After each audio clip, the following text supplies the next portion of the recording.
గతంలో బాలికపై అత్యాచారం జరిగిందంటూ సోషల్ మీడియా ద్వారా దుష్ప్రచారం చేసిన చెవిరెడ్డి భాస్కర్ రెడ్డిపై ఫోక్సో కేసు నమోదైన సంగతి మనకు తెలిసిందే. ఆ కేసు సందర్భంగా క్వాష్ పిటిషన్ దాఖలు చేశాడు చెవిరెడ్డి భాస్కర్ రెడ్డి. ఆ క్వాష్ పిటిషన్ కొట్టేసింది హైకోర్టు. వైసీపీ నేత మాజీ ఎమ్మెల్యే చెవిరెడ్డి భాస్కర్ రెడ్డికి హైకోర్టులో చుక్కెదురు. తనపై నమోదైన ఫోక్సో కేసును కొట్టేయాలంటూ చెవిరెడ్డి దాఖలు చేసిన క్వాష్ పిటిషన్ శుక్రవారం హైకోర్టు కొట్టివేసింది. గతంలో బాలికపై అత్యాచారం జరిగిందంటూ అసత్య ప్రచారం చేశారని ఆయనపై ఫిర్యాదులు వచ్చాయి.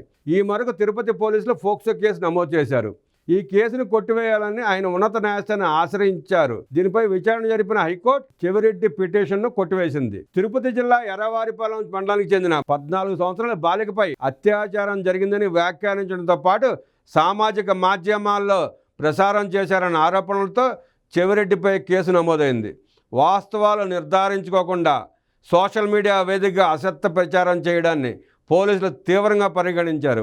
దీంతో బాలిక తండ్రి ఫిర్యాదు ఆధారంగా ఫోక్సో కేసు పెట్టారు.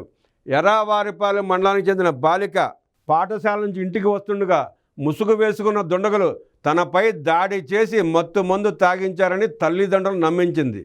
ఘటన పూర్వాపరాలు తెలుసుకోకుండా వాస్తవాలు నిర్ధారించుకోకుండానే బాలిక చదివే పాఠశాలకు వెళ్ళిన చెవిరెడ్డి భాస్కర్ రెడ్డి ఆమెపై అత్యాచారం జరిగిందని, ఆమెకు అండగా ఉంటామని వ్యాఖ్యానించినట్లు పోలీసులు గుర్తించారు.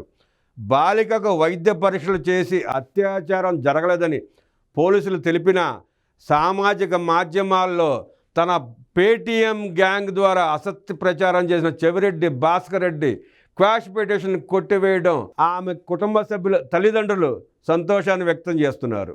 ఆమెతో పాటు కుటుంబ సభ్యుల గుర్తింపు ప్రచారం చేయడం ఫోక్సో చట్ట ప్రకారం ఉల్లంఘన అవుతుందని, అసత్య ప్రచారం చేసి తమను మనోవేదనకు గురి చేశారంటూ బాలిక తండ్రి ఫిర్యాదు చేసిన సంగతి తెలిసిందే.